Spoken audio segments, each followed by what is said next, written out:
Que acá atrás tenemos que poner algo. Que si tenemos que poner algo en la pantalla. Ah, vale. Sí, ya. Vale, sí, siempre.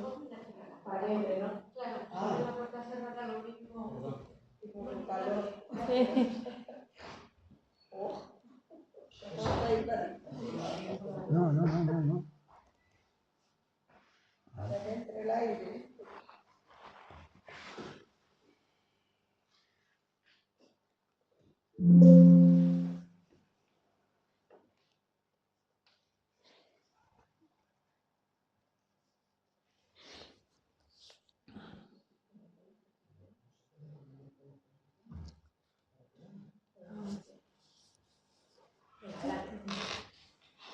Hola, buenos días. Yo soy María José Torres López, estoy de prácticas en Solman, que es la fundación de la ONG de Solidaridad Manchega, de aquí de Ciudad Real. Y el día de hoy va a estar Baldo Fernández hablando de los retos a la cooperación en el marco del territorio global. Y bueno, para empezar y saber un poco más acerca de él es socio y colaborador de Solman. Fue en su juventud misionero y promotor de desarrollo social en Centroamérica y México. Posteriormente trabajó 16 años como responsable de proyectos en la ONG Manos Unidas, en la que sigue colaborando como voluntario desde que se jubiló hace 13 años. Siempre le gustó escribir, que no es lo mismo que ser escritor. Se hizo periodista, autodidacta e incluso en México llegó a colaborar en periódicos como El Día y Excelsior.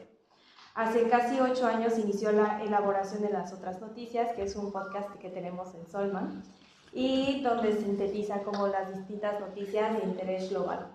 Le interesa la problemática sobre las condiciones de vida de la gente, la desigualdad y la justicia social, los mecanismos de explotación y marginación, el medio ambiente y la crisis climática, la inmigración y la ciudadanía global, la equidad de género, las vías para hacer el mundo más justo y habitable. Y bueno, muchas gracias y bienvenido, Baldo. Gracias, muchas gracias. Muchas gracias y muy buenos días, culto, distinguido y numeroso público.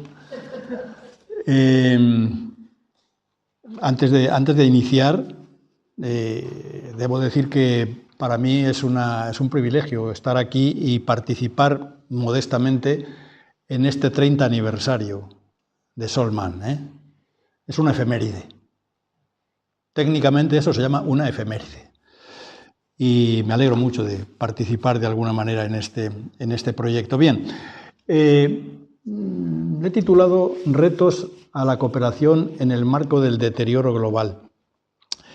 No es fácil hablar de cooperación en estos tiempos. Yo creo que son malos tiempos para la cooperación, pero quizá también es el momento más necesario de hablar de ello, ¿no? Precisamente cuando pues, sentimos que de alguna manera estamos perdiendo los papeles, los criterios y los valores que hemos ido construyendo a lo largo de la historia y en los últimos decenios, y que se han abierto paso, digamos, para normar un poco la convivencia humana, ¿no? Por eso yo creo que sí es necesario hablar y reflexionar sobre la cooperación. El esquema que voy a ver cómo es esta cosa. El esquema que voy a seguir, no, es simplemente... no, dame eso solamente. Son unas reflexiones muy elementales. ¿Cuál va? Ahí está. Unas reflexiones muy elementales sobre lo que es la cooperación oficial, la cooperación de las ONGs, cuáles son los retos que tenemos planteados, y antes de eso, pues unas nociones y unos datos básicos de lo que es la cooperación, lo que ha sido y lo que es en el presente, ¿no? Ese es el esquema un poco que vamos a seguir, datos y opiniones que pues son creo muy conocidas pero que conviene a lo mejor recordar, aunque sea muy brevemente, ¿no? Para mí, si me piden que defina un poco la situación del mundo, pues yo me quedo con una sola palabra, me quedaría con la palabra desigualdad. Una desigualdad que está reflejada en esos datos que hay, pavorosos, Somos unos 8.000 millones de habitantes en este planeta, y de esos 8.000 millones largos, pues hay 2.769 personas, 1.000 millonarias, o sea que tienen una fortuna de más de 1.000 millones de dólares, de euros. Y al mismo tiempo hay 3.600 millones, casi la mitad de la humanidad, que viven por debajo del umbral de la pobreza, ese umbral que el Banco Mundial establece en unos ingresos diarios de 6,85 dólares, 6 euros.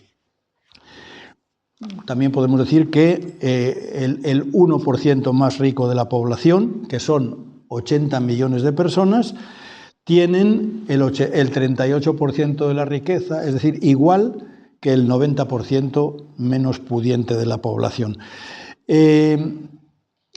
Al lado de esos 1.000 millonarios están los que llamamos los empobrecidos, que no es lo mismo que pobres. Empobrecidos son los que han sido empobrecidos por unos mecanismos y un sistema que está contra ellos, ¿no?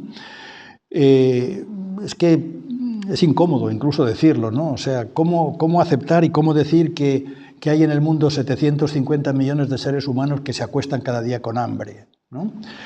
O cómo hay 2.800 millones de personas que viven en esa inseguridad alimentaria, que es un eufemismo, ¿no? Pero que no pueden alimentarse adecuadamente. O sea, esos son los datos de la desigualdad, ¿no? Señalo ahí que tenemos un sistema que es muy eficaz, bastante eficaz, para producir riqueza, pero absolutamente ineficaz e injusto para repartirla, ¿no? Y como la riqueza y la pobreza son, diríamos, imágenes o caras de la misma moneda, pero que no son casualidad, ninguna de las dos. Son fruto del sistema, son sistémicas, se dice, ¿no?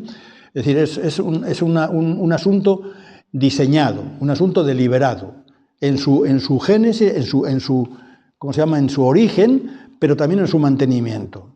Es decir, no se podría cambiar, pero se trata de que no se cambie, ¿no? Bueno, y dentro de eso entra la acción, ¿no? En ese medio es donde encuentra su campo de realización, lo que es la cooperación oficial o privada, diríamos, de las ONGs, ¿no? ¿Qué decir de la ayuda oficial al desarrollo, ¿no? Tenemos que cambiar ya esto, ¿verdad?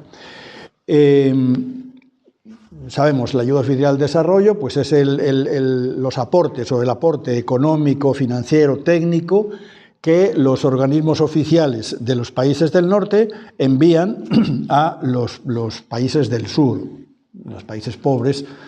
Hablemos más propiamente de países empobrecidos, ¿no?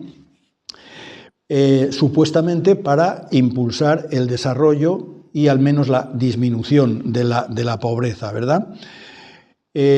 Bueno, sabemos que la cooperación oficial tiene dos vías de canalización. Una es la cooperación bilateral, o sea, el gobierno español hace un contrato, un convenio, un acuerdo con el gobierno de Camerún para realizar esta obra y tal, pero también a través de los organismos multilaterales, ¿no? Incluidos los organismos de la ONU. O sea, España tiene y todos los países del norte hacen unas contribuciones a la FAO, a UNICEF, a la OMS, para apoyar y financiar programas conjuntamente. Esa es lo que llamamos la cooperación multilateral, ¿no?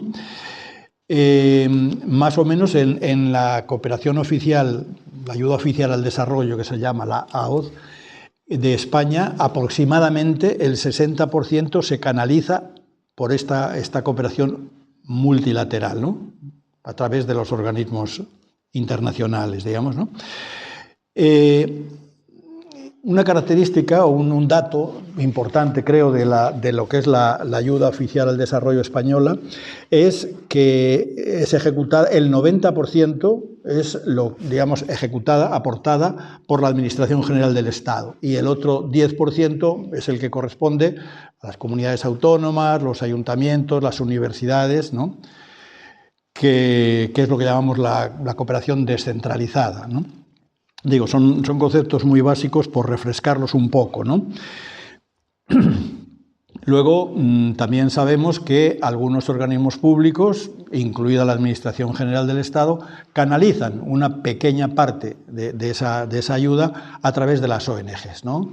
Esos proyectos que Solman presenta al Ayuntamiento de Ciudad Real o de Toledo o a la Junta y que la Junta financia. Eso viene a significar, viene a cuantificarse más o menos en el 14%. O sea, el 14% de la cooperación oficial al desarrollo de España es lo que se canaliza a través de las ONGs privadas.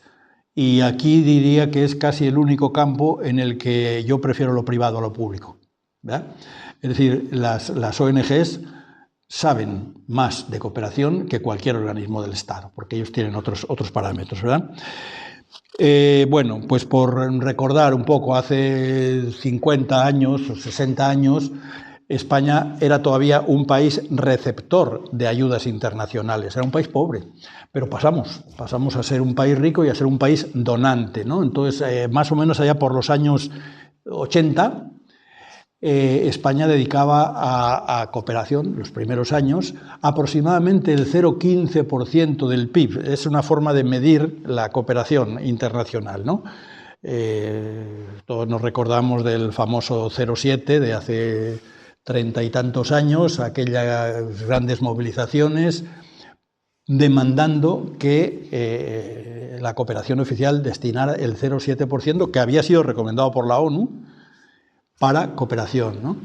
Bueno, en España comenzó en aquellos años aportando el 15%, luego fue subiendo y llegó un momento ahí en el año 2009 que España llegó a estar aportando un 0,50% del PIB. No era todavía el 0,7, era el 0,5, pero era importante, ¿no? Después vino lo que vino, aquella crisis que Lucio tiene su teoría, y bueno, se derrumbó aquello, ¿no? Se derrumbó la cooperación, descendió otra vez hasta el 0,14%, una ridiculez, y la coordinadora de ONGs de todo el Estado español lo llamó el desmantelamiento de la cooperación, ¿no? Pero además diremos algunas particularidades o características de esta cooperación oficial.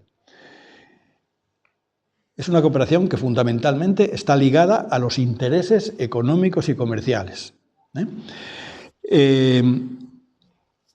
Decíamos, en España, el año pasado, la cooperación alcanzó el 0,24%, ¿verdad? Pero perdón, me voy atrás mejor. De esa cooperación, de esos fueron, creo que, déjame ver, 3.800 millones, el 57% de esa cooperación bilateral de España con los países del sur se dedica está vinculada a la compra de bienes y servicios españoles. Es decir, yo financio en ese acuerdo que yo, gobierno de España, hago con el gobierno de Camerún, incluyo una cláusula que dice que en ese proyecto de construcción de una carretera, de una clínica o de 3 escuelas, los materiales tienen que ser adquiridos a empresas españolas. Eso es vincular la cooperación a los intereses económicos y comerciales de España. Es muy importante y muy lamentable, pero es así. En esos datos globales de la cooperación, decíamos 3.800 millones el año pasado, se incluye también el dinero que se dedica a la atención de los refugiados en España. Uno diría, hombre, si están en España, es una atención que debe salir de los presupuestos sociales, no del presupuesto de cooperación. Ayudando a los refugiados que están en España, no ayudamos a sus países, ¿no? Pero bueno, es así. Más vergonzoso todavía, el 93% de toda la cooperación oficial española con los países del sur se destina a aspectos como el patrimonio artístico. Yo he visto en la ciudad de Santo Domingo, en la República Dominicana, o en los vestigios arqueológicos de Tikal en Guatemala, pues las construcciones que efectivamente financiado por la cooperación española. Está bien, pero hombre, la cooperación debería ir más a hacer disminuir o paliar un poco la pobreza y a promover el desarrollo. Eso podría entrar en otros, pero dedicarse a reconstruir templos o a pavimentar una calle en el centro de Santo Domingo que dé la impresión de ciudad colonial, bueno, pues es cuestionable, ¿no? Entonces eso, el 93% se destina a patrimonio artístico, asistencia institucional, incluida la asesoría a las policías, obras públicas, ¿no? Y únicamente de toda la cooperación española, solo el 7% va a los sectores sensibles de la pobreza. Es decir, solo el 7% va destinado a esos bienes esenciales básicos como salud, educación, vivienda, producción. Ese es el retrato, ¿eh? Esos son los datos. Luego también, la mayor parte de la cooperación, es curioso, pero solo el 11% de la cooperación va dirigida a los países más pobres. El grueso de la cooperación va destinada a los países de ingresos medios y medios bajos. También es un dato, yo creo, bastante elocuente. Pero a pesar de todo, la cooperación ha sido y sigue siendo una herramienta útil para ayudar a mucha gente. O sea, aunque sean las migajas, pero las migajas son unas migajas que ayudan a la gente a sobrevivir y, bueno, pues a paliar un poco sus carencias, ¿no? Y mejorar un poco su vida cotidiana, ¿no? En fin, dejemos esto, seguimos porque si no nos vamos a... Eso hemos hablado un poco de la cooperación oficial, la ayuda oficial al desarrollo. Y ahí entran a continuación las ONGs, que es, diríamos, la cooperación privada, ¿verdad? Privada, que es relativo, eso de decir privada. ¿Solman hace cooperación privada? Sí, pero recibe fondos de instituciones públicas, como la mayoría de las ONGs, ¿no? Las ONGs se mantienen de lo que aportamos los ciudadanos y de lo que logran sacar de las administraciones públicas para invertirlo en los países del sur, ¿no?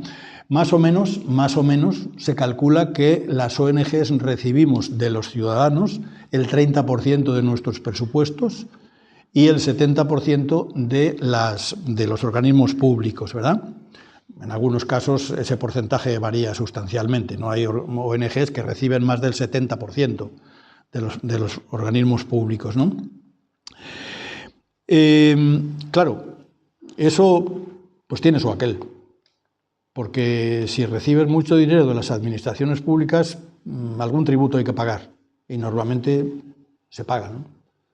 Se pagan tributos en cuanto a la independencia, a hacer lo que tú quieres o lo que tú te ves obligado a hacer, porque es que si no te cortan, ¿no? Ese es uno de los riesgos de las ONGs, pero hay que contar con ello, ¿no? Yo creo que es importante señalar que las ONGs privadas, aparte de los proyectos que ayudamos a gestionar o a realizar en el sur, es decir, en las áreas de la salud, la educación, las infraestructuras, la vivienda, la producción, la capacitación técnica, etcétera, etcétera, muy importante, o quizá una labor, yo creo que invaluable, la que se ha hecho en España, esa labor que llamamos de sensibilización o de educación para el desarrollo, que nos referimos, pues sabemos lo que es, ¿no? O sea, todo tipo de campañas, de conferencias, publicaciones, ciclos de películas o aulas de solidaridad, etcétera, que buscan un poco eso, sensibilizar, dar a conocer las situaciones de los países del sur en el norte en el que vivimos y que al menos intentan transformar un poco las conductas individuales y conductas sociales, ¿no? Digo que esto, menos mal que bien o mal, lo hemos hecho las ONGs. La cooperación oficial no hace ese tipo de actividades. La cooperación oficial paga y punto, ¿verdad? Y la cooperación, hombre, debería ser algo más que pagar, ¿verdad? ¿Cómo estamos? Bien. Mejor seguimos. Tengo que cortar porque... ¿A qué hora tenemos que terminar, por cierto? No importa, vale. Bien. En este marco de la cooperación, de las ONGs, ¿no?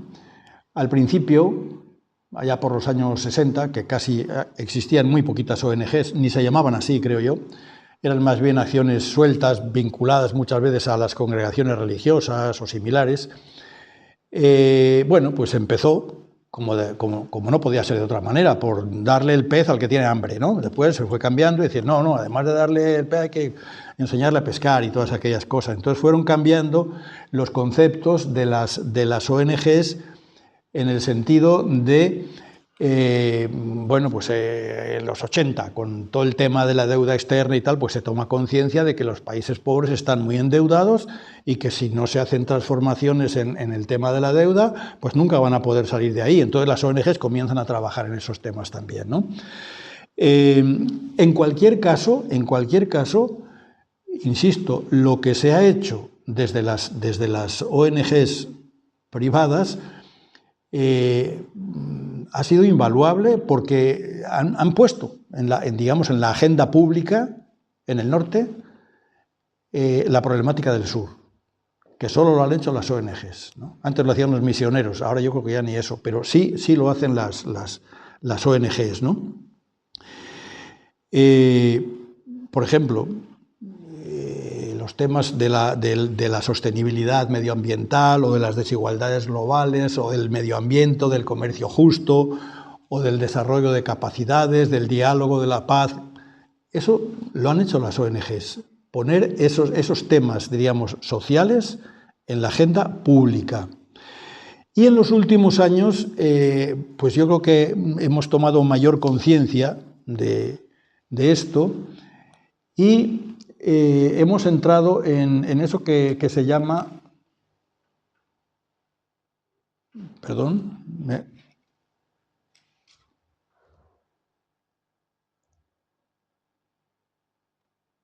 Perdón. Sí, perdón. Ya. Ha tomado como carta de ciudadanía en la jerga de las ONGs, no solamente de desarrollo, sino también otras, este concepto de ciudadanía, ¿no? El concepto de ciudadanía global, ¿no? Dice la UNESCO que la ciudadanía global se basa en la idea de que todos estamos conectados no solamente a un país, sino a una comunidad mundial más amplia, que somos parte de una sociedad que va más allá del límite marcado por la frontera del país donde hemos nacido. Un amigo, compañero de Manos Unidas dice, no, es que ya no hay norte ni sur. Yo no he hecho nada, ¿eh? Cortamos por la...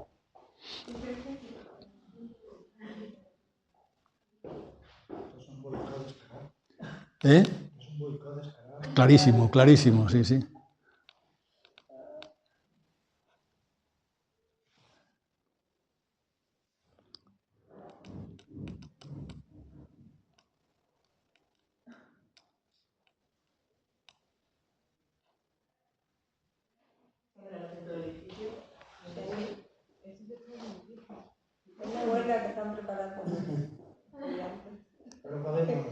Continuamos, aunque sea sin la ayuda de... Bueno, vale.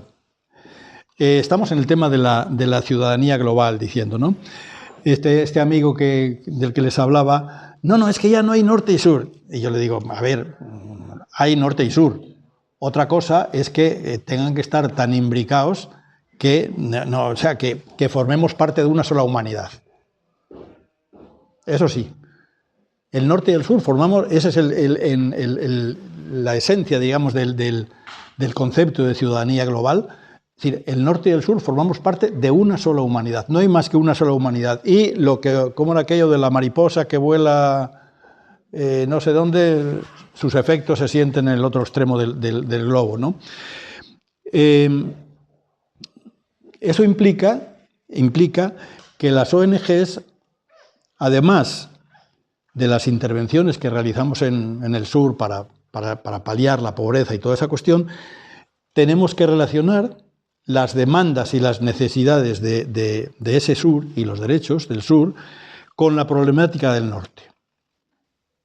Es decir, insisto, el concepto una sola humanidad, todos en el mismo barco, aunque no lo parezca. Entonces, no podemos separar diríamos, las acciones que patrocinamos en el sur, no lo podemos separar de toda la problemática de los derechos humanos, de la desigualdad económica, del cambio climático. No lo podemos separar de la equidad de género. No lo podemos separar porque forma todo parte de la misma problemática, ¿no? Me gusta siempre recordar la frase aquella del presidente Julius Nyerere de Tanzania, hace 60 años y pico. Fue el primer presidente de Tanzania, ¿no? Después de la independencia de los países africanos allá por los años 60 y todo eso. Llegó el presidente de Oxfam a hacerle una entrevista y entre otras cosas le preguntó: mire, ¿y en qué podríamos nosotros, a qué podríamos destinar nosotros, los británicos, los fondos que tenemos para cooperar con Tanzania? Tome usted todos y cada uno de los peniques que tiene dispuesto destinar a Tanzania y gástelos en el Reino Unido, explicándoles a sus conciudadanos las características de la pobreza y sus causas. No necesitamos su dinero. Ese dinero dedíquelo usted a hacer campañas y sensibilización y conferencias y educación para el desarrollo y formación de las conciencias en el Reino Unido. Que la gente sepa por qué nosotros somos pobres. Claro, estaba aludiendo directamente al tema de la colonización, de cómo los británicos se habían llevado su riqueza durante 200 años. Dígaselo a sus paisanos, ¿no? Eso es parte yo creo que es un texto, aparte que a mí me gusta mucho, pero creo que es un texto que merece la pena rescatar en este concepto en este contexto de la ciudadanía global, ¿no? Otros a esto de la ciudadanía global le llaman también la transformación social, la conciencia de la transformación social. Bueno, que tiene muchos aspectos, o sea, eso incluye pues, desde la valoración aquí en el norte de la diversidad cultural y los aportes del sur, obviamente la necesidad de promover principios éticos de justicia social, de paz, de equidad, etc. Tomar conciencia de los diferentes estilos de vida, las limitaciones, los abusos en nuestros estilos de vida, conciencia, la educación en la conciencia global, la ciudadanía global, también implica ofrecer herramientas para que la gente entienda de qué estamos hablando, ¿no? Y sobre todo, pues yo creo que va un poco a motivar el compromiso global también, educación en ciudadanía global para promover el compromiso global también esto, ¿no? Ahora esta mañana cuando yo salía de Madrid, al entrar en la estación, una tienda, me parece que se llama Natura o algo así, que entiendo que supongo que es como una tienda de ropa. No sé si tiene algo que ver con alguna ONG o con Comercio Justo, algo así, ¿no? La cuestión, había un logo allí que decía: piensa globalmente, actúa localmente. Y está bien, pero para mí eso ya hoy día es insuficiente. Desde este concepto de la ciudadanía global tenemos que pensar globalmente y actuar globalmente también. Es decir, bueno, entendemos el mundo así, pero luego yo, en mi en mi terrenito, ¿verdad? Yo hago mis cositas en mi terrenito sin contar con nadie. Yo creo que eso no vale ya hoy, ¿no? En este concepto, en esta convicción de que somos una única humanidad, que además eso, sabemos cómo repercuten todas las cosas una en otra, ¿no? Y sabemos cómo el corte de la agencia estadounidense de ayuda humanitaria pues tiene unas repercusiones devastadoras para millones de personas en todo el mundo, sobre todo los más pobres, ¿no? Entonces, en ese concepto de la ciudadanía global, tenemos que ser claros de que no basta saberlo, sino que la actuación, luego hablaremos un poquito más de esto, ¿no? La actuación tiene que ser también global, no solo local, sino también global, ¿no? Y bueno, un poco ya entrando a no sé, los retos, o cuatro o cinco retos de la cooperación para las ONGs, ¿no? Aunque parezca que no nos corresponde a nosotros, pero a nivel general, por ejemplo, de España o de la Unión Europea, hay que ver qué hacemos para dignificar un poco lo que es la ayuda oficial al desarrollo. Digo dignificar empezando desde el punto de vista cuantitativo. Es decir, todavía estamos aportando un 0,2%, 0,24 exactamente el año pasado, ¿no? O sea, no llegamos ni siquiera bueno, tenemos la misma cooperación que tenía Estados Unidos antes de cortar con la USAID, ¿no? El 0,24% tenía lo que pasa, claro, el 0,24% del PIB de Estados Unidos es mucho mayor que el de España, ¿verdad? Pero el tema político, la opción es esa, ¿no? Entonces, yo creo que de alguna manera, no sé cómo, ¿no? Pero yo creo que la coordinadora, por ejemplo, de ONGs tiene sus contactos con el gobierno y presionan y meten tal, ¿no? Pero no sé cómo habría que hacer eso. Pero es un poco indecente, ¿no? Es un poco indecente, ¿no? Sobre todo en estos tiempos de la militarización, del rearme, ¿no?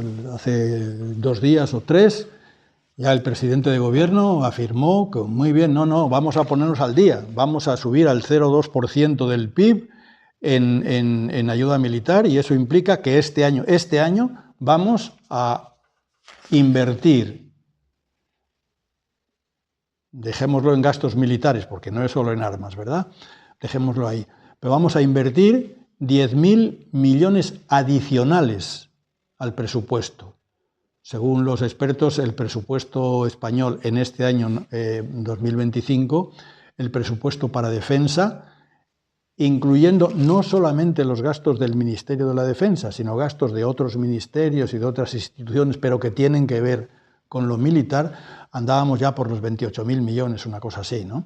Entonces, a esos vamos a agregarles otros 10.000 millones, porque tenemos que ponernos al día de lo que nos dictan desde Washington y desde Bruselas. Para mí es una cosa bastante lamentable, ¿no?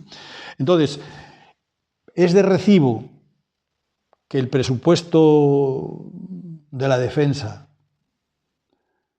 sea 10 veces más que el presupuesto para cooperación. Pues yo creo que en estos tiempos no deberíamos consentirlo, ¿no? O sea, es una cosa, no sé cómo no lo podemos consentir, ¿verdad? Por lo menos saberlo y denunciarlo, ¿no? No puede ser, eso no puede ser. No responde al concepto humanitario que tenemos las ONGs, ¿no?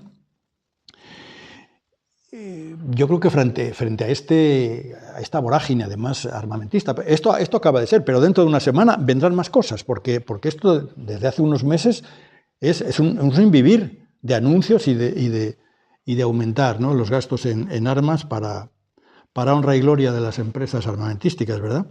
Pero entonces, eso, frente a esta vorágine, yo creo que las ONGs tenemos que denunciar esas políticas que no van a ninguna parte, que no van donde nosotros queremos que vayan, donde la gente quiere que vayan, ¿no? Y exigir un aumento sustancial de los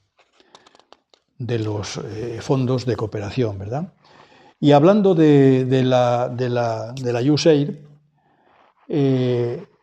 yo creo que todavía es más urgente para nosotros estas acciones de demanda y más urgente nuestra exigencia a los organismos públicos españoles de que eleven el listón de la ayuda, precisamente a raíz de lo que ha significado en el mundo la medida estadounidense de cortar la ayuda a la USAID a través de la USAID, ¿no? La USAID decían que el año pasado canalizó algo así como 48.000 millones de dólares no solo en ayuda, sino los fondos estadounidenses que canalizó en general, porque la USAID no era solo ni fundamentalmente una institución de ayuda humanitaria. La USAID era fundamentalmente un mecanismo de apoyo para la política exterior estadounidense, que es muy distinto, ¿no? En ese sentido, bueno, los que ya tenemos una edad, hemos sido testigos a lo largo de nuestra vida de cómo a través de la USAID pues se han financiado golpes de Estado, se han financiado el fortalecimiento de partidos políticos de extrema derecha y movimientos políticos de extrema derecha en todo el mundo, como la USAID ha promovido las revoluciones de colores, es decir, cambiar algo para que no cambie nada. Tenemos en nuestra mente imborrable pues los nombres de Guatemala, Chile, Nicaragua, Venezuela, no hablemos de Vietnam, Georgia, Egipto, Albania, Kosovo, Madagascar, donde con fondos de la USAID pues, se han promovido todo tipo de políticas antipopulares contra los pueblos. Estos días han salido algunos informes donde decían que la USAID ha financiado o financiaba cada año con 250 millones de dólares, que aquí los pillara, 250 millones de dólares a unos 6.200 periodistas de 1.000 medios de comunicación de todo el mundo, a los que llamaban los medios independientes, pero que obviamente de lo que se trataba era de difundir publicidad favorable al gobierno de los Estados Unidos, porque lo mismo que necesitan armas, necesitan también influir en las conciencias, ¿no? Entonces, la USAID era fundamentalmente eso, y también la USAID ha apoyado a lo largo de los años, pues eso, lo que es más conocido para nosotros, ¿no? Programas de asistencia, fundamentalmente programas de asistencia, programas de reducción de la pobreza, de salud, de vacunaciones, de alimentos, etcétera, ¿no? Algunos expertos calculan que a esta tarea la USAID ha destinado el 10% de su presupuesto. O sea, si eran 48.000 millones de dólares, pues el 10% es lo que se destinaba a lo que diríamos ayuda humanitaria en general, ¿no? Sin precisar mucho, ¿no?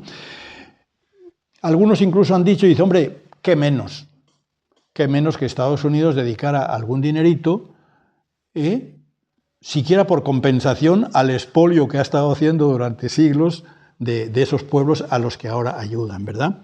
Pero bueno, independientemente de eso, sí es cierto, y bueno, han abundado las noticias en este sentido, ¿no? Como el cierre de la USAID pues ha provocado realmente un desastre humanitario en muchos países, ¿no? O sea, países del sur, lógicamente, ¿no? Sobre todo de África y Asia y América Latina. El cierre de comedores escolares, la cancelación de programas de vacunación, de programas de salud. Bueno, ha sido una catástrofe, ¿no?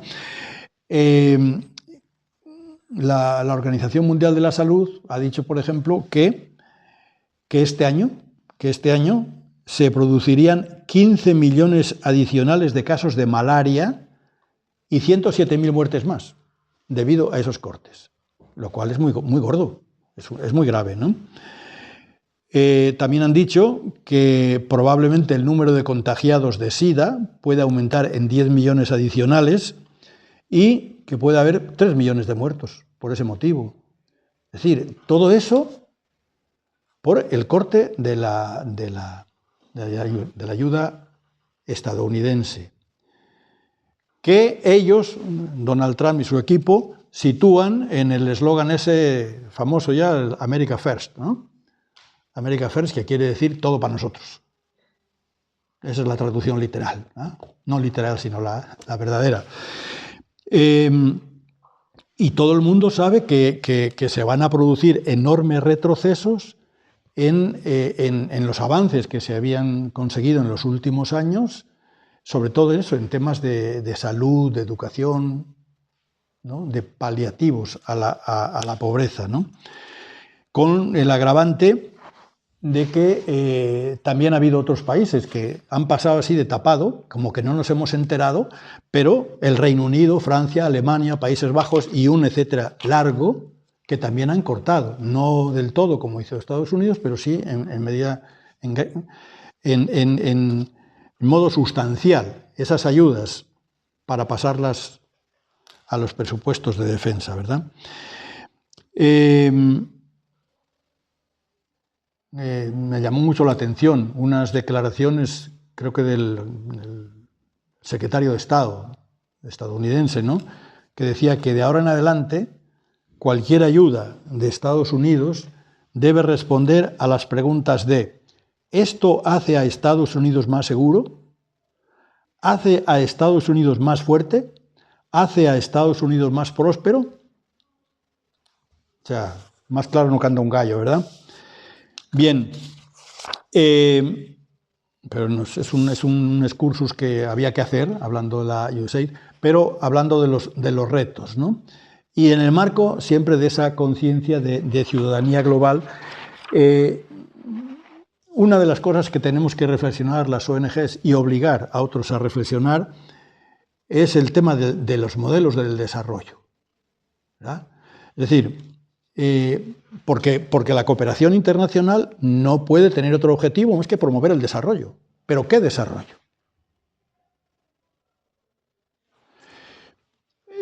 Bueno, en los últimos decenios todos somos testigos de cuál ha sido el desarrollo, ¿no? Ha sido un desarrollo depredador de la naturaleza, o sea, ha sido un desarrollo basado fundamentalmente en el crecimiento económico ilimitado. Pero resulta que es que el mundo que tenemos es limitado y los recursos que tenemos son limitados. Entonces, eso no puede funcionar. Porque además tampoco ha sido un desarrollo que haya garantizado las mejores condiciones de vida para toda la gente. Al contrario, somos testigos de que al mismo tiempo que se crece económicamente y suben los indicadores del PIB y toda esa cosa, eso conviviendo con el empobrecimiento de mucha otra gente, ¿no? Entonces, incluso, bueno, pues en el fondo de nuestra percepción de la cooperación desde las ONGs era eso: no, tenemos que ayudar a los africanos, a los asiáticos y a los latinoamericanos para que puedan vivir como nosotros. ¡No! Si pretendemos que todos vivan como nosotros, arruinaremos todavía más el planeta. Y no habrá para todos, no hay para todos. Eso está más que demostrado, ¿no? Entonces, el punto es que hay que reflexionar sobre cuál es ese modelo. ¿Cuál es ese modelo de desarrollo? Que el Papa, bendito sea, habló muchas veces de que había que poner al ser humano en el centro, ¿verdad? O sea, no diseñar un desarrollo que vaya a beneficiar a las minorías, que ya están beneficiadas, sino un modelo de desarrollo que garantice el bienestar para la mayoría, o para todos los ciudadanos del mundo, y que no agote el planeta, que sea respetuoso con el medio ambiente, ¿no? Digo, es un tema para reflexionar fundamentalmente, ¿no? Por ejemplo, a nosotros, a las ONGs, y vuelvo a lo que decía antes, se nos ha acusado muchas veces, ¿no? de que sí, que muy bien, que hablamos y todo, pero que, pues, ¿qué es lo que hacemos, ¿no? ¿En qué medida contribuimos a a paliar o a desterrar la injusticia y la desigualdad, ¿no? Y que sí, que trabajamos mucho, pues eso, para alfabetizar a la gente y para que los niños tengan zapatillas y para que vayan a la escuela y tal, pero que nunca se nos ha ocurrido preguntarnos por las causas de por qué están así. Entonces, claro, ese es lo del pescado y enseñar a pescar también, ¿no? Es decir, toda situación tiene unas causas. Si la causa es mala, la situación será mala. Si la causa es mala, la consecuencia será mala. Bueno, pues si actuamos solo sobre las consecuencias, sobre la situación, y no actuamos sobre las causas, hombre, algo haremos, pero no estamos poniendo el dedo en la llaga, no estamos actuando sobre lo determinante, ¿no? Entonces, esa función que yo creo que se reclama hoy de las ONGs, que es ineludible, la reflexión y el compromiso de ir a las causas de los problemas, ¿no? Concretamente, en los últimos años, yo recuerdo cómo a veces yo como trabajador de Manos Unidas, responsable de proyectos, se nos exigía que en todos los proyectos todos los proyectos que aprobáramos, tenía que estar presente el tema del enfoque de género, ¿verdad? Y tenía que estar presente el tema de la agroecología, por ejemplo, en los temas agropecuarios, en los proyectos agropecuarios y todo eso, ¿no? Y está bien. Entonces yo creo que hoy es ineludible que en todos los proyectos que nosotros apoyemos en el sur esté presente también esta idea de la reflexión sobre el modelo de desarrollo y los compromisos para promover un modelo de desarrollo distinto. ¿Y qué caminos podemos hacer? Reflexión, lo primero es la reflexión, ¿no? Y la exigencia, en todo caso, a las autoridades, ¿no? Otro de los retos o de los desafíos que yo creo que tenemos presentes es la coherencia, ¿no? Pensando sobre todo en la cooperación oficial, ¿no? Y en la medida en que nosotros podamos influir ahí. La coherencia entre los objetivos de la cooperación internacional, no voy a repetirlo, y el resto de las políticas exteriores de nuestros países, por ejemplo, ¿no? Obviamente no podemos desligar una cosa de otra, no podemos tolerar que la cooperación oficial siga siendo fundamentalmente una respuesta a las necesidades económicas y comerciales de España. Eso es intolerable, no podemos tolerarlo, porque se requiere que el norte y el sur, en el marco de, una vez más, de la ciudadanía global, pues no solamente que los gobiernos, que destinemos la ayuda oficial y la ayuda que canalizamos a través de las ONGs, no solamente a paliar esas situaciones, sino a considerar toda la problemática de la que hemos hablado antes, ¿no? El tema de los derechos humanos, el tema de la equidad de género, el tema de la crisis climática, el tema de la equidad en las relaciones económicas y sociales. No podemos prescindir de eso, hay que buscar ser coherentes. No podemos, lo que se dijo toda la vida, ¿no? Con una mano dar una limosna mientras nuestras empresas con la otra mano se traen las riquezas de los países del sur. Eso no. Coherencia, ¿no?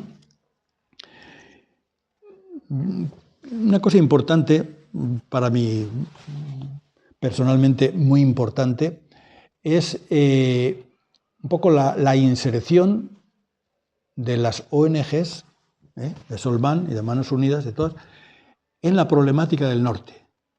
Nos han acusado, y yo creo que con razón, ¿no? Que nosotros estamos muy cómodamente instalados en nuestra zona de confort, de recaudar fondos y apoyar proyectos en África o en América Latina o en Asia, pero que no nos pringamos en las realidades de aquí, ¿no? Hace 3 semanas Yo estuve en la manifestación en Madrid, en la manifestación por la vivienda digna, ¿no? Me llamó la atención que había muchos jóvenes en la manifestación, cosa que no es frecuente, ¿verdad? Pero, claro, era el tema de la vivienda y es un tema muy sensible para la juventud. Había muchos jóvenes, muy pocas personas mayores, yo era de los más veteranos que estábamos aquí, ¿verdad? Pero es que 2 semanas antes había sido la manifestación por la dignificación y la defensa de las pensiones, y ahí era al revés. Ahí la mayor parte de la gente que estábamos éramos los veteranos, los más afectados, y jóvenes 4. Eso no puede ser. Eso no puede ser. Las ONGs están ahí, muchas de ellas están ahí. Yo a veces discuto, les comento a mis compañeros, no os vi ayer en la manifestación, ¿eh? Claro, nosotros tenemos otra causa. No es otra causa. Es la misma causa. Por eso digo, la inserción de las ONGs de desarrollo, insertarnos en la problemática del norte. Y la problemática del norte, insertarnos en la problemática del norte quiere decir participar en movimientos, plataformas, firmas, manifestaciones de todo tipo. Porque no pretendamos que la gente nos apoye a nosotros si nosotros no apoyamos a la gente, ¿no? Para mí es básico, o sea, estar en las manifestaciones en la defensa de la salud pública o la defensa de las pensiones o el derecho a la vivienda o contra los desahucios o en la defensa de lo público o contra el genocidio en Palestina. O sea, tenemos que estar ahí. No podemos ser una isla, ¿eh? Bien, y unas palabras que tampoco tienen mucha novedad. La insistencia en los temas de sensibilización y de incidencia política, ¿verdad? Yo creo que precisamente eso, en estos tiempos en que parece que la desigualdad se incrementa, porque es una realidad, la desigualdad se incrementa, los valores sociales como que se nos escapan, ¿no? Entonces, yo creo que insistir en este papel de las ONGs de desarrollo como con ese rol un poco irreemplazable, creo yo, de promoción de la ciudadanía global, de la denuncia, de la movilización y de la incidencia política, ¿no? Y no solamente la denuncia, yo creo que desde las ONGs a veces hemos criticado y hemos denunciado, pero hemos hecho muy pocas propuestas y hay que hacerlas. Y para hacerlas hay que reflexionarlas y estudiarlas y analizar.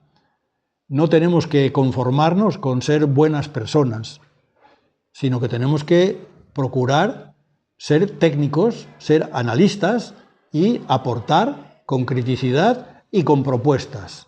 No basta ya solamente decir, ¡ay, cuánta injusticia hay en el mundo! Sí, pero ¿tú qué propones para eso? A ver qué proponemos, ¿no? Debemos, desde luego, yo creo, ser las ONGs, en esta época, insisto, decíamos que el título de la conferencia era Retos a la cooperación en el marco del deterioro global. En el marco de ese deterioro global, yo creo que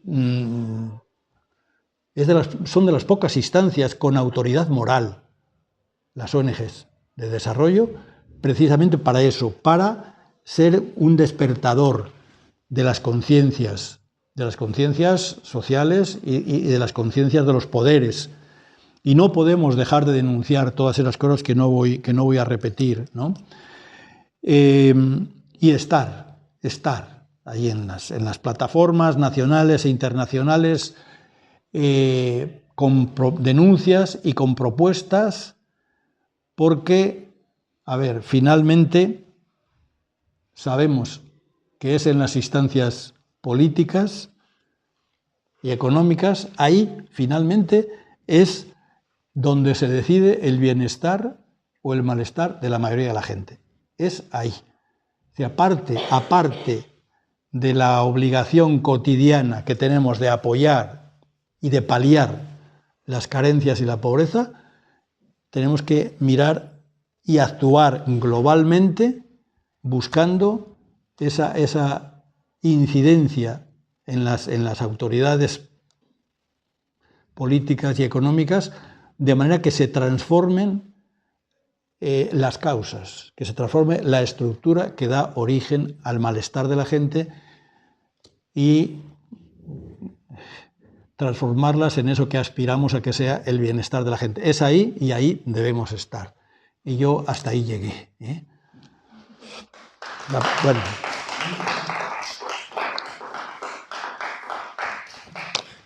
Lamento que nos ha fallado esta cosa. ¿Qué?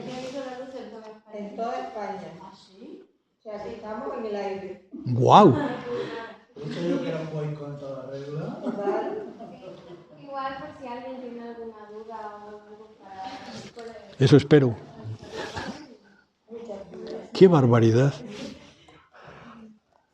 mí, particularmente, me llama la atención una cuestión, y es que yo siempre he pensado, bueno, primero quiero agradecerle escucharla, porque ha sido muy interesante, y desde luego, pues, me parece muy acertadas todas las puntualizaciones que usted ha hecho.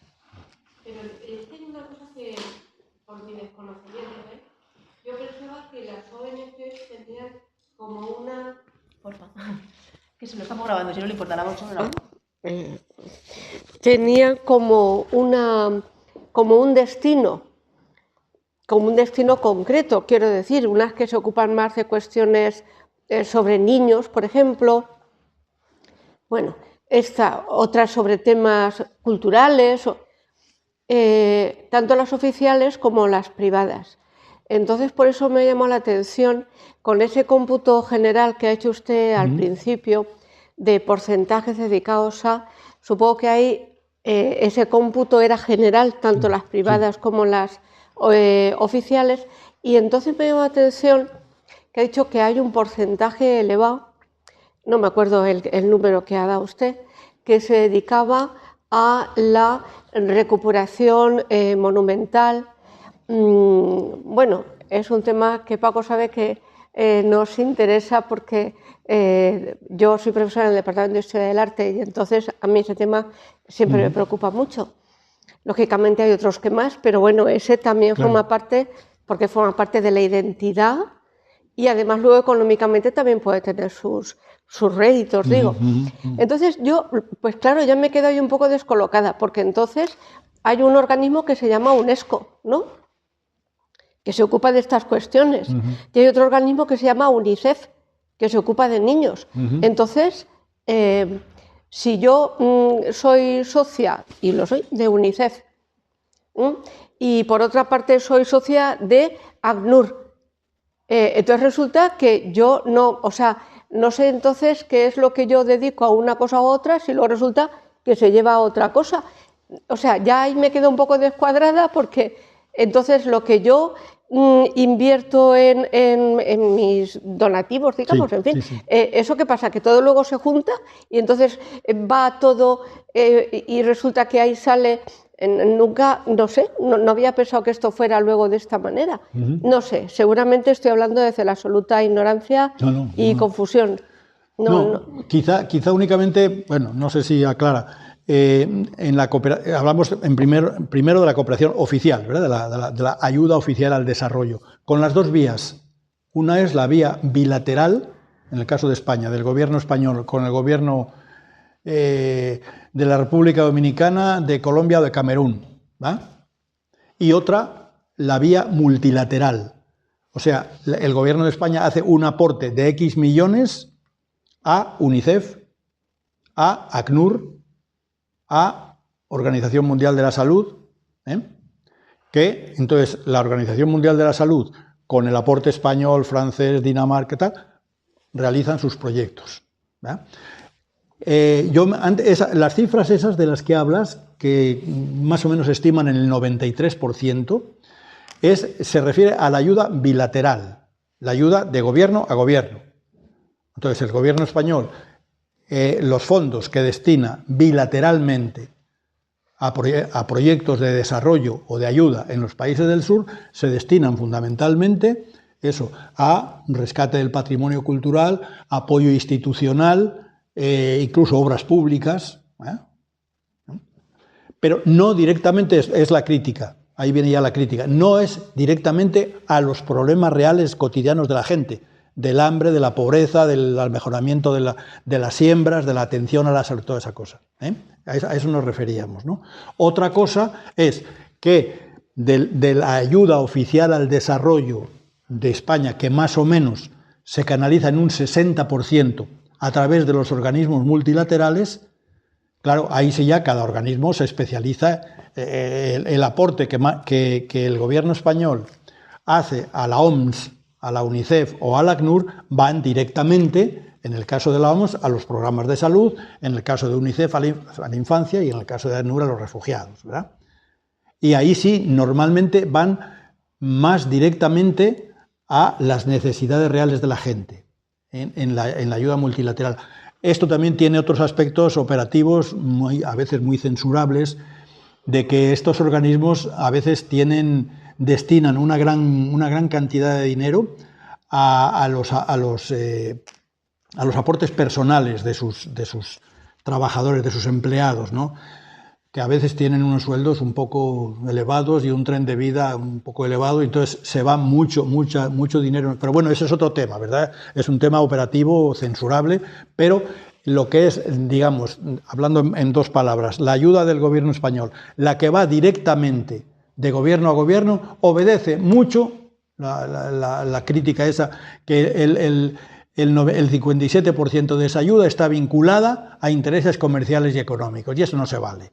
Y la otra ayuda oficial, que va a través de los organismos multilaterales, sí llega más a la gente, porque sí va a proyectos concretos. Luego, en las ONGs, bueno, pues las ONGs, hay ONGs que, pues no sé qué, Medicus Mundi, pues se dedica a temas de medicina, pero Solman, Manos Unidas, Oxfam, muchas otras son más abiertas, o sea, apoyan proyectos de salud, proyectos de desarrollo agropecuario, proyectos de capacitación técnica, proyectos de... Hay algunas que se especializan en un punto concreto de salud, de alimentación, de producción, y otras que son más abiertas dependiendo a la demanda que reciben, ¿no? No sé si he respondido un poco a tu... Sí, ya con esto, vamos, es que lo que estoy yo pensando ahora es si no es más efectivo a lo mejor que todas las que se dedicaran a un tema concreto se unieran, todas las ONGs, no sé, si eso podría ser a lo mejor más efectivo en la práctica. O sea, todas las que se dediquen a temas relacionados con, no sé, con emigración, desde el ámbito que sea, desde el enfoque que sea, pues todas. Todas las que se dedican a tema impulsar proyectos agrícolas en distintos países, pues ala. Entonces coges a ingenieros agrónomos y no sé qué, ala, ahí, que no tiene nada que ver con otras, no sé, a lo mejor así serían más efectivas, pero claro, esto es hablar desde fuera y desde el absoluto desconocimiento, insisto, porque vamos, yo no tengo ni idea. Hombre, a ver, yo creo que siempre tienen un valor el surgimiento. Solman surgió hace 30 años. ¿Por qué? ¿Por qué se creó Solman y por qué Solman ha apoyado proyectos educativos y sanitarios? ¿Y por qué? Bueno, pues porque la historia va haciendo surgir cosas y necesidades, y conoces a fulano que está allá y a Patricio que está allá y al otro que está al otro lado, y este Patricio pues resulta que te dice, oye, mira que tenemos problemas de un proyecto de salud para que los muchachos puedan estudiar y tal, de educación, para que los muchachos puedan estudiar y no sé qué y tal. Bueno, pues sí, pues te apoyamos. Pero es que al día siguiente el mismo Patricio, oye, mira que es que queremos poner un puesto de atención sanitaria en unas aldeas que están muy apartadas, que es difícil a veces separar esas cosas, ¿no? Porque dependes de las demandas. Para mí el secreto en esto es que realmente la canalización de las ayudas responda realmente a las necesidades de la gente y a la voluntad de la gente y a la participación de la gente. No solo alguien que dice, no, es que aquí la gente necesita... ¿Le has preguntado a la gente a ver si es eso lo que necesita? Porque si no le has preguntado a la gente, tú puedes invertir no sé cuánto dinero y no valer para nada, ¿verdad? No, claro, claro, eso es esencial. Eso es otro, pero eso es ya como criterio complementario. Claro. Pero bueno, en fin, sí.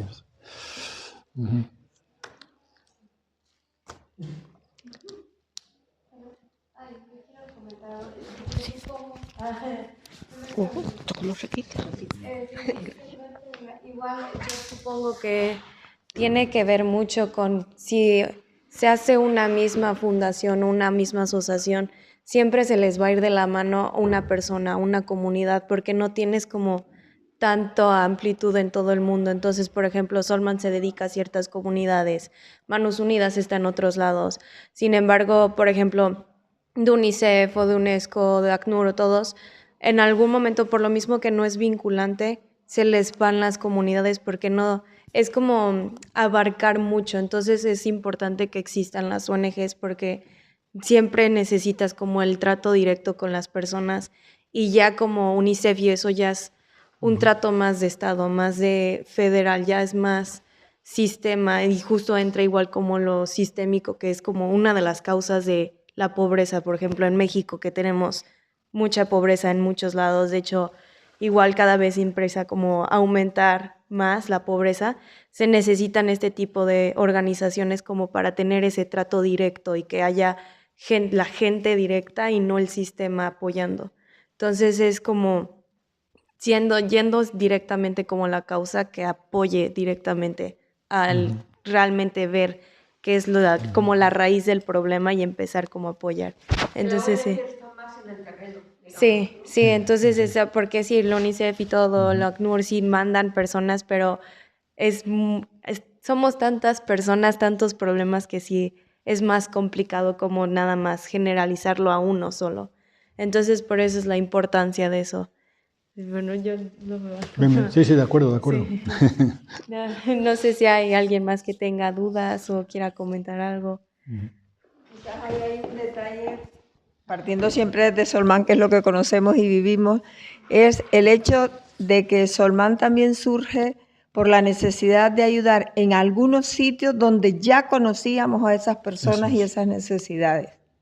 Entonces, todos nuestros proyectos iban directamente y teníamos la garantía de que en ese sitio había una comunidad que iba a gestionar eso, que ya conocía y que ellos saben sus necesidades y te las transmitían a ti.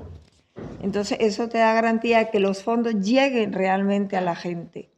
Y al ser una organización pequeña, pues mucho más fácil todavía.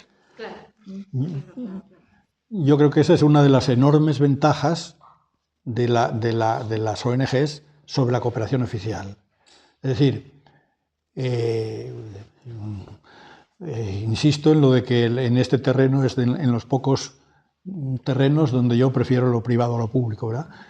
¿Por qué? Bueno, pues es evidente, pues va. O sea, ese acuerdo, una vez más, entre el gobierno de España y el gobierno de Camerún, de Guatemala o de Bangladesh, bueno, desde que se toma el acuerdo y se hace el estudio de prefactibilidad y el de factibilidad y el no sé qué, y poco a poco se van quedando cosas, y lo que llega a la gente ya llega muy disminuido. En cambio, el apoyo que Solman da a tal proyecto en El Salvador, en Honduras, se va directamente a la ONG, que es la que trabaja en el terreno. Esa es una ventaja enorme. Y normalmente las ONGs, tanto del norte como en el sur, están ahí en la base y conocen las necesidades de la base y los mecanismos para mejorar la gente y toda esa cosa. Y no se pierden en elucubraciones teóricas y en planes rectores. No. Ahí, pues, para mí esa es una ventaja invaluable, ¿no?